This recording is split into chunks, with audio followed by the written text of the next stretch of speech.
যদি 1 কোটি টাকা বাজেট হয়, সেখানে 50 লাখ টাকা উপর থেকে নিচ পর্যন্ত আসতে ফেরেশতারা খেয়ে ফেলে।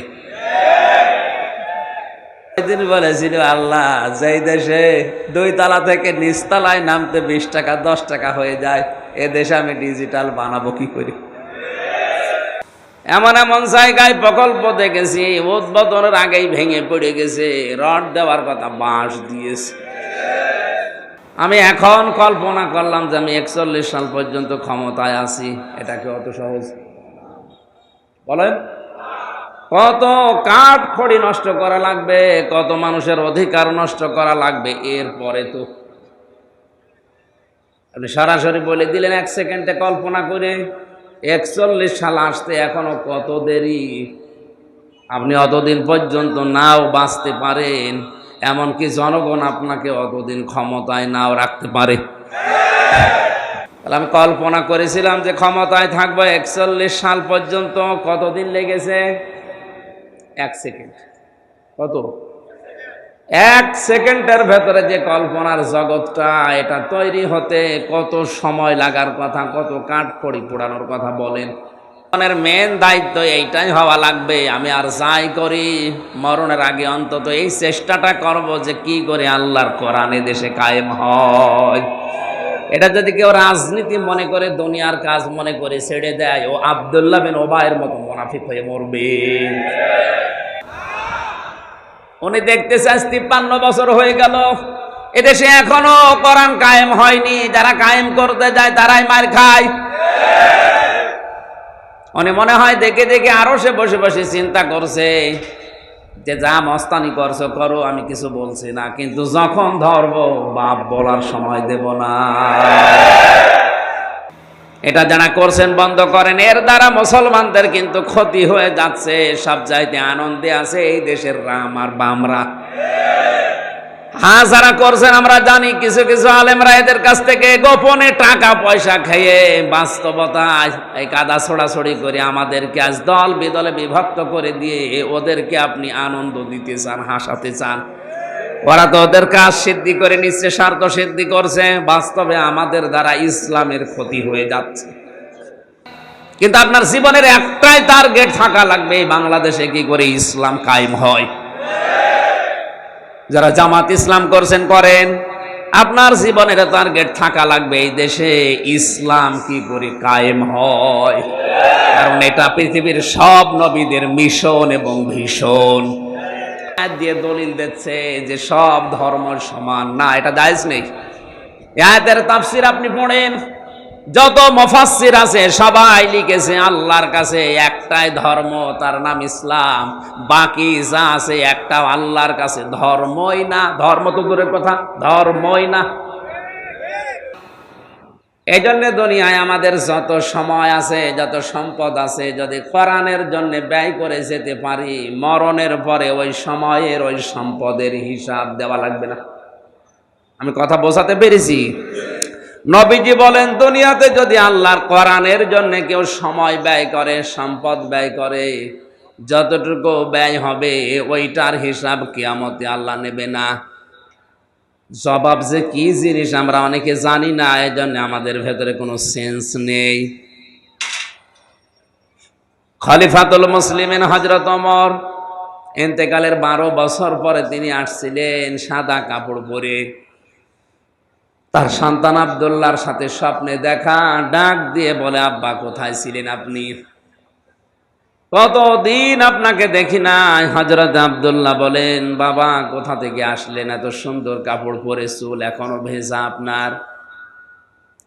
হযরত ওমর বলেছিলেন, আব্দুল্লাহ আজ 12টা বছর দুনিয়ার জীবন ছেড়েছি, মহান আল্লাহর দরবারে আমার জীবনের কৃতকর্মের হিসাব দিচ্ছিলাম।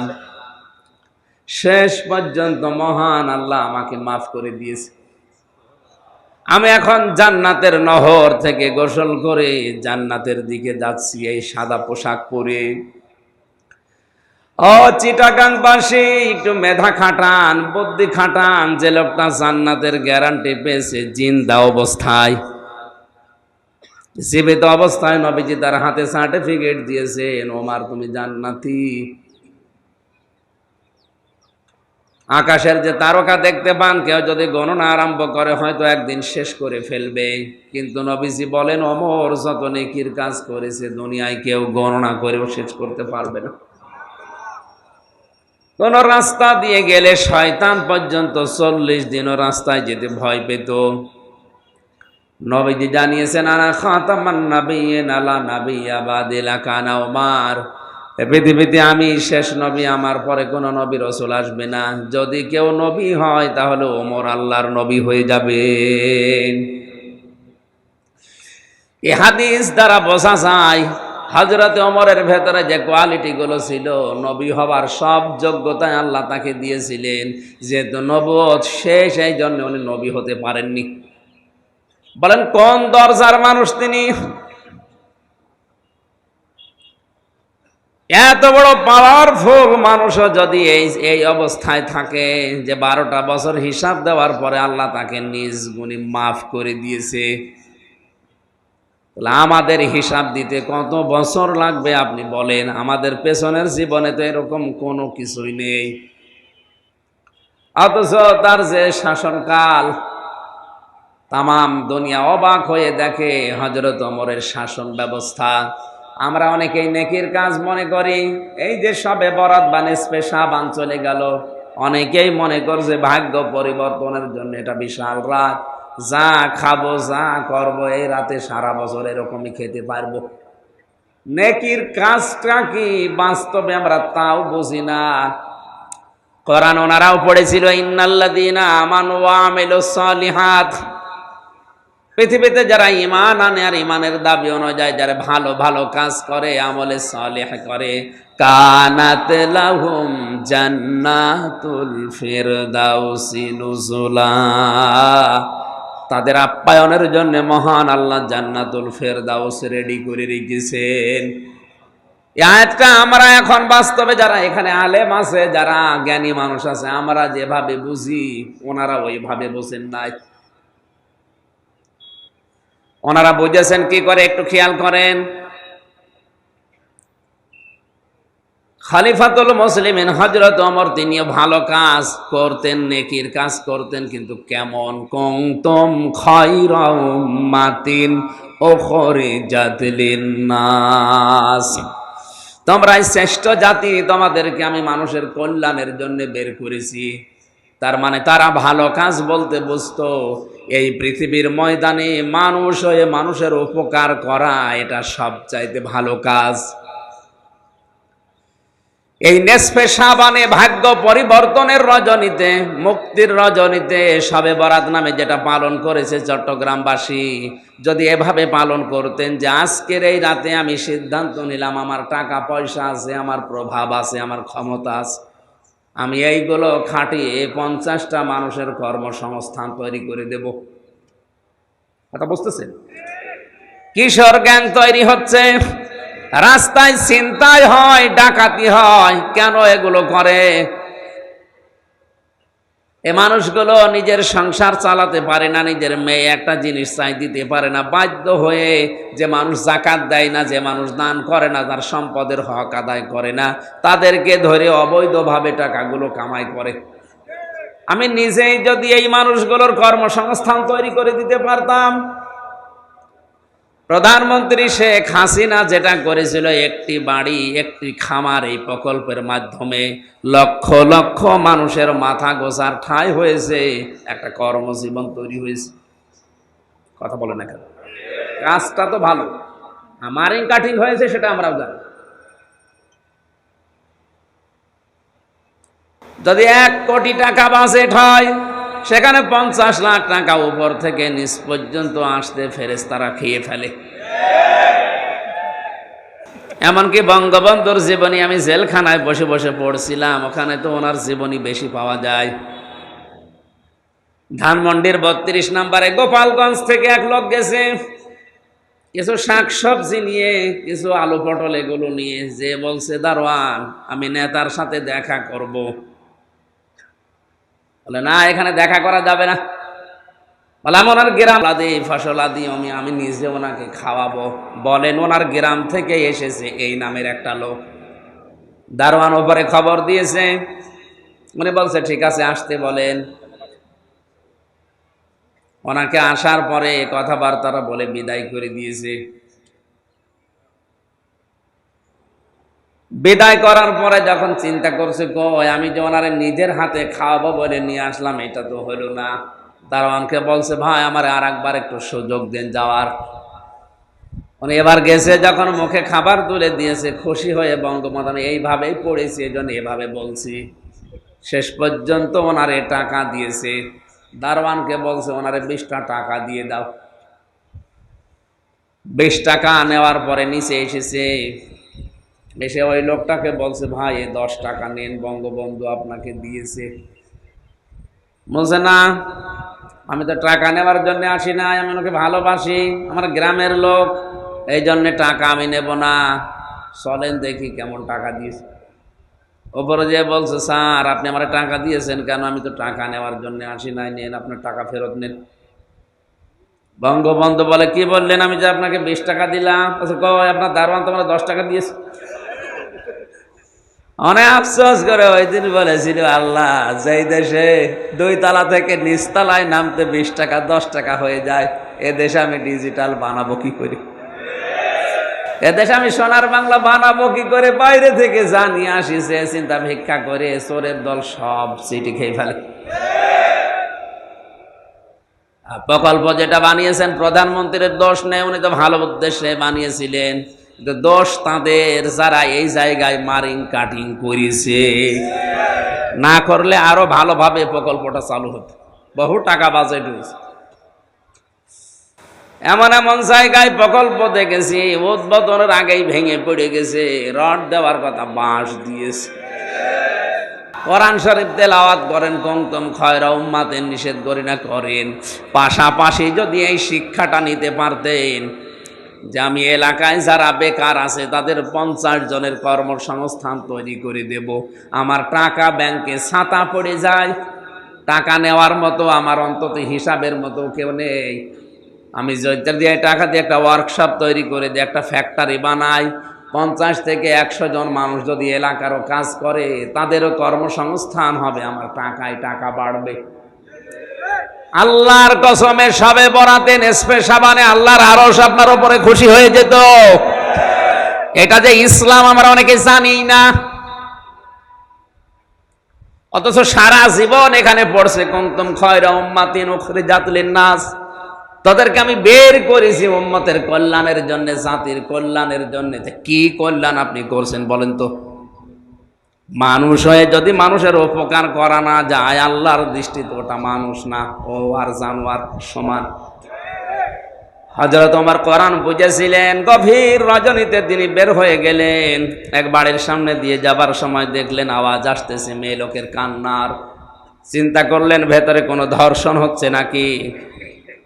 দেখলেন বাড়ির ভেতর থেকে একটা লোক বের হয়, আবার প্রবেশ করে, আবার আসে, আবার যায়। খপ করে হাত চেপে ধরলেন, এই বেটাকে বারবার বাড়ির ভেতরে প্রবেশ করো আর বের হও, মেয়েদের কান্নার আওয়াজ পাওয়া যাচ্ছে, কি করেছো বলো। লোকটা বলে পথিক আপনি কে? আমি তো এই বাড়ির মালিক। হযরত ওমর বলে মালিক তে মেয়ে লোকের কান্নার আওয়াজ আসে ভেতর থেকে কোন কারণে? লোকটা বলে ওটা আমার স্ত্রী, আমি এমন একটা বিপদে আছি বলতেও পারি না সইতেও পারি না। হযরত ওমর বললেন কি বিপদে আছে বলো দেখি। বলে তোমারে বলে করব কি? আমার স্ত্রী সন্তান সম্ভবা, এ বিষয়ে আমি একেবারে অনভিজ্ঞ, আর আমার বাড়িতে কোনো ধাত্রীও নেই, নার্স নেই, কেউ নেই সেবা করার মতো, এ বিষয়ে আমি জানিও না, আমি কি করব। কান্না দেখে আমি পাগল হয়ে গেছি, এই জন্যই তো অস্থির হয়ে বারবার যাওয়া আসা করছিলাম। হযরত ওমর বলে ভাই আপনি দাঁড়ান দেখি কাউকে পাওয়া যায় কিনা। এক দৌড়ে বাড়িতে গেলেন, স্ত্রীকে ডাক দিয়ে বলে আব্দুল্লাহর মা, আল্লাহ জান্নাত বিক্রি করছে, যদি কিনতে চাও তাড়াতাড়ি চলো,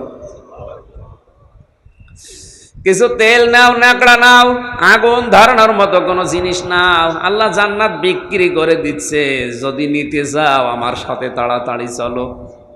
তারা জান্নাত মনে করেছিল এই জায়গাগুলোতে, আর আমরা জান্নাত মনে করছি মসজিদের টাইলস লাগিয়ে দিতে। একটা মসজিদ বানিয়ে দিলে কয়জন নামাজ পড়ে? নাই 5000। অথচ একটা রাস্তা, একটা ব্রিজ, একটা কালভার্ট বানিয়ে দিলে লক্ষ লক্ষ মানুষ ওই রাস্তা দিয়ে, ওই ব্রিজ দিয়ে হাঁটে। কথা বলেন না কেন? 100টা মসজিদ বানানোর চাইতে একটা রাস্তা মেরামত করা আল্লাহর কাছে অনেক ভালো। অথচ অনেক মানুষ ইসলাম না বুঝে রাস্তার টাকা, ব্রিজের টাকা, কালভার্টের টাকা আত্মসাৎ করে ওইটা দিয়ে মসজিদের টাইলস লাগিয়ে দেয়। বাড়ির ভেতরে প্রবেশ করালেন মেয়েটাকে, কিছুক্ষণ পরে আওয়াজ এলো, খলিফাতুল মুসলিমিন, আপনার বন্ধুকে সুসংবাদ দেন, তার একটা পুত্র সন্তান হয়েছে, ছেলেটাও ভালো আছে, মাও ভালো আছে। হযরত ওমর বললেন আলহামদুলিল্লাহ। যার ছেলে এসে বলছে ইন্না লিল্লাহ। হযরত ওমর বলে, ভাই আপনার পুত্র সন্তান, আমি আলহামদুলিল্লাহ বললাম খুশি হয়ে, আর আপনি বলছেন ইন্না লিল্লাহ। খুশি হননি? খুশি হয়েছিলাম, কিন্তু আপনি কে? আমি তো এতক্ষণ সাধারণ মানুষ মনে করে উল্টা পাল্টা বলেছি, আর আপনি আমার এত বড় উপকার করলেন। আপনি তো সাধারণ না, দেশের খলিফা, প্রেসিডেন্ট হযরত ওমর। আপনি দয়া করে আমারে মাফ করে দেন। পকেট থেকে কিছু দেরহাম বের করে বললেন, খলিফাতুল মুসলিমিন, আমার জন্য যে কষ্ট করেছেন এটা শোধ দেওয়ার মতো না। তবে যে গরিব মহিলাকে নিয়ে আসলেন রাতের বেলা, যে নার্স, যে ধাত্রীকে নিয়ে এসেছেন, এই মেয়েটাকে এই টাকাগুলো হাদিয়া দিয়েন। হযরত ওমর বলে, ওই মেয়েটাকে টাকা দেওয়া লাগবে না, এটা পেশাদার কোনো নার্স না, সেবিকা না, এটা ধাত্রী না, ওইটা আমার নিজের স্ত্রী। বলেন তো, দেশের প্রেসিডেন্ট হয়ে একটা গরিব মানুষের মেয়ে সন্তান সম্ভাবা তার স্ত্রীকে সতীকাগারে গিয়ে ধাত্রীর কাজ করেছে প্রেসিডেন্টের বউ, বাংলাদেশে এমন একটা মেম্বারও পাওয়া যাবে? কত সহজ! নেক কাজই আমরা আন্দাজে বুঝি না কিছু। মানুষ হয়ে যদি মানুষের উপকার দুনিয়ায় কেউ না করে, আল্লাহর দৃষ্টিতে ওটা কিন্তু এই সূরা আলে ইমরানের 111 নাম্বার আয়াত অনুযায়ী মানুষের ভেতরে পড়ে না। এজন্য আমাদের জীবনের উদ্দেশ্য থাকা লাগবে, আমার দ্বারা অন্তত 5টা মানুষের যেন উপকার হয়, উপকার যদি না হয় যেন ক্ষতি না হয়। আর আমার ধান্দা থাকে সকালবেলা ওঠার পরে কার ক্ষতি করব, কারে বাঁশ দেব, কারে ধরিয়ে দেব, কার নামে মামলা দেব, তার কাছ থেকে টাকা পয়সা। এই কথা বলছেন কেন? নবীজি মসজিদে নববীতে একজন সাহাবীকে প্রবেশ করতে দেখলেন, 3 দিন পর পর 3 দিনই বললেন উপস্থিত সাহাবীরা, এই যে লোকটা জান্নাতি। সাহাবীরা বলে, ওর জান্নাতীও কি কাজ করে এমন আমি দেখব। বাড়িতে কৌশলে মেহমান হয়ে আশ্রয় নিলেন, 3 দিন থাকলেন বাড়িতে, দেখলেন না সেরকম কোনো গোপন আমল নেই। ডাক দিয়ে বলে, আল্লাহর বান্দা, আমি কিন্তু আপনার বাড়িতে মেহমান হয়েছি এমনিতে না, আমার উদ্দেশ্য আছে। 3 দিন পর পর নবীজি আপনাকে বলেছে আপনি নাকি জান্নাতি, কি আমল করেন এবং যে জিন্দা অবস্থায় জান্নাতের সার্টিফিকেট নবীজি বলে দিলেন। লোকটা বলে, ভাই আমিও আপনার মতো 5 ওয়াক্ত নামাজ পড়ি, রমজানের রোজা রাখি, সত্য কথা বলি, যতটুকু আপনারা করেন অতটুকু আমার আমল বেশি নেই। তবে একটা কাজ আমি বেশি করি মনে হয়, সারাদিনের কর্মব্যস্ততা শেষ করে রাতের বেলা যখন ঘুমাতে যাই, বালিশে মাথা দিয়ে চিন্তা করি, আল্লাহ আজ এই লোকের সাথে এই আচরণ আমি করেছি, এই কথা অনেকের পেছনে পেছনে বলে ফেলেছি, আমার বিরুদ্ধে যার যা অপপ্রচার আছে, আমার বিরুদ্ধে যার যা ক্ষোভ আছে, আল্লাহ তুমি তাদেরকে দেখো। আর আমার দ্বারা যদি কারো উপরে ক্ষোভ, হিংসা, অহংকার থেকে থাকে, সবার উপরে আমার রাগ আমি মাটি করে দিলাম, মাফ করে দিলাম, সবাইকে আমি ছাড় দিয়ে দিলাম, কারো উপরে আমার কোনো অভিমান নেই, রাগ নেই, আমি একেবারে নিষ্কলুষ একটা পবিত্র মন নিয়ে ঘুমিয়ে পড়ি। মহান আল্লাহ মনে হয় এই কাজটা ভালো পছন্দ করিস। চট্টগ্রামবাসী আপনার বিবেক খাটান তো, এই লোকটা কি করেছে এমন? আমাদের মতো নামাজ পড়েছে, রোজা রেখেছে, সত্য কথা বলা, এই বাকি একটা কাজ করেছে, রাতের সবার সময় কারো উপরে রাগ রাখেনি, সবার উপরে সব মাফ করে নির্মল একটা মন নিয়ে ঘুমিয়েছে।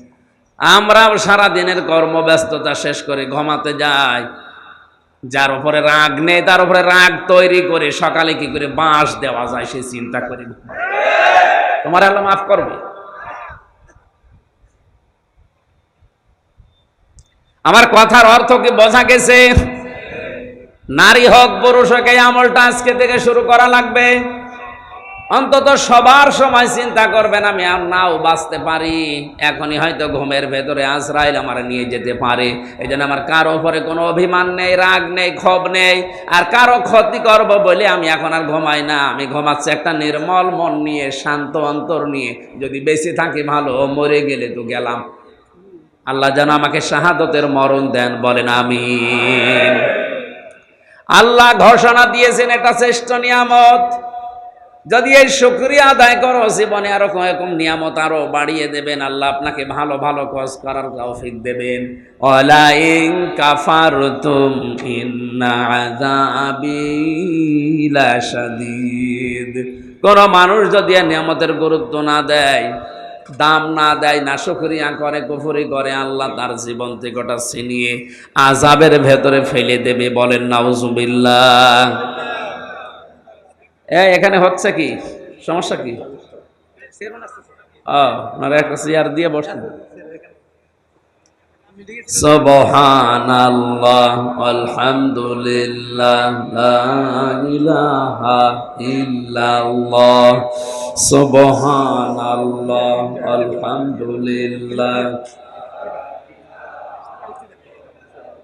লা ইলাহা ইল্লাল্লাহ মুহাম্মাদুর রাসূলুল্লাহ সাল্লাল্লাহু আলাইহি ওয়াসাল্লাম। দরুদ আর সালাম নবীদের উপরে পাঠ করে আজকের তেলাওয়াতকৃত আয়াত ছিল সূরা ফাতিহা 28 নাম্বার আয়াত। একটা মাত্র আয়াত পড়েছি, দেখি এই আয়াতের ভেতরে কি আছে আমরা একটু তাফসীর আকারে কথা বলার চেষ্টা করি। সূরা ফাতিহা মানে বিজয়, ফাতাহা মানে কি? এই পৃথিবীতে বিজয় আসার কথা মুসলমানদের। ওয়ালা তাহিনু ওয়ালা তাহজানু ওয়া আনতুমুল আ'লাউনা ইন কুনতুম মুমিনিন। ভালো করেন। সারা জীবন আয়াতটা শুনেছি, কিন্তু আমি এখনো পর্যন্ত বুঝছিলাম না। কয়েকদিন আগে আয়াতটা আমার কাছে ক্লিয়ার হয়েছে। আল্লাহ বলেন কোনো চিন্তা নেই, কোনো ভয় নেই, তোমাদের জীবনে বিজয় আসবেই যদি মুমিন হতে পারো। বলে আয়াত থেকে প্রমাণ হয় বিজয় দেওয়ার মালিক কে? মুমিন হওয়ার মালিক কে? বলছেন আল্লাহ। আল্লাহ মুমিন হবে? আল্লাহ তো মুমিন আছে। আল্লাহর যে 99টা নাম আমরা অনেকে বলি, আল্লাহর নাম 5000। কত? এর ভেতরে অন্যতম নাম হচ্ছে মুমিন। মুমিন কার নাম? এক কথা বলে না কেন? আর আমরা হচ্ছে আব্দুল মুমিন, মুমিনের বান্দা। আল্লাহ তো মুমিন আছে, আল্লাহ আবার মুমিন হবে কেন? মুমিন হওয়া লাগবে কাদের? আমাদের। বলেন কাদের? আর বিজয় দেওয়ার মালিক আল্লাহ। তাহলে আয়াত দ্বারা বোঝা যায় আমরা এখনো মুমিন হতে পারিনি, এই জন্য আল্লাহ বিজয় আমাদের দেয় না। এই কথা বলেন না কেন? নাকি আল্লাহর দোষ? বিজয় দেওয়ার ক্ষমতা এখন এই 1400 বছর উনি হারিয়ে ফেলেছে, এখন আর নেই নাকি? আমি এই যে ভাইকে 200 টাকা দিয়ে বললাম মাছ নিয়ে আসেন, উনি বাজারে গিয়ে মাছ নিয়েছে। তো মাথা একটু খারাপ আছে, কারণ মাছ নিয়েছে পচা মাছ। কি মাছ বলেন? বাড়িতে নিয়ে আসার পরে আমারে ডাক দিয়ে বলছে দোকানদার প্রায় 250 টাকা চেয়েছে, 1 টাকাও কমে দেবে না। শুধু আমির হামজার নাম বলেছি, এই কারণে 50 টাকা কম নিয়েছে। এই নেন। অথচ মাছের দাম 100 টাকা। মাছের দাম কত? 100 টাকা। আর 100 টাকা হাওয়া। আমারে যা বুঝিয়েছে আমি তাই বুঝলাম মনে করেন। আর একজনকে টাকা দিয়েছি 200, ও মাছ নিয়েছে 200 টাকায়, কিন্তু মাছটা একেবারেই পচা আর একেবারে নষ্ট, হাতে নেওয়া যাচ্ছে না। উনিও নিয়েছিলেন, কিন্তু অর্ধেক ভালো অর্ধেক পচা। এ লোকটা টাকা নষ্ট করে নাই, পুরো টাকায় দোকানদারকে দিয়েছে। তো মাছটা একেবারেই খারাপ, একেবারেই পচা। বলেন তো এই দুইজনের ভেতরে ভালো কোনটা? হ্যাঁ? না, যে লোকটা 100 টাকা আত্মসাৎ করেছে আর 100 টাকা দিয়ে মাছ নিয়েছে, যদিও মাছটা অর্ধেক ভালো আছে, তারপরেও তো অর্ধেক পয়সা ফেলে দিয়ে খাওয়া যাবে। আর যার কাছে 200 টাকা দিলাম, দোকানদারকে 200 দিয়েছে, টাকা আত্মসাৎ করেনি, কিন্তু পুরাটাই পানিতে ফেলে দেওয়া লাগছে। আমরা এখনো ওইভাবে যোগ্যতা অর্জন করতে পারি না আল্লাহর কোরআনের ধাঁচ অনুযায়ী। এই জন্য মহান আল্লাহ আমাদেরকে বিশাল ক্ষমতা দেয় না, এমন মানুষকে দেয় যে অর্ধেক টাকা মেরে খায়। আমি আর নিচে নামলাম না। দোষ এখন আল্লাহর না, বিজয় উনি দিতে পারেন।